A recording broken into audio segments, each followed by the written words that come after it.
Je li ti to bila neka ekstra motivacija, recimo da čuješ da neko od njih govori sad da će da ti, ne znam, ono, Jeste, da ti evo, da ja ću, 30, jeste. ja ću da ga zaustavim, Jeste, bilo je recimo protivnički igrači pa dođu pa ti govore razne stvari, protivnički navijači, im fino im kažeš, vidi ljudi, nemojte to da radite, jer ako budete me vređali tako i tako, ja ću sutra da dam između 25 i 30.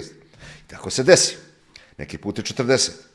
Probuditi, znaš, u sebi ti probudi to, sad dođe ti neki Indijanac tamo i kažete ja ću njega, znaš šta svi vole, mislim, to je normalno sad mladi da se pokazuju sa starima, što bi voleli da u tom momentu malo zasijaju, pa kao ja ću tebi ovo ili ono. Ja znam to u Americi sa Jordanom kad je bilo.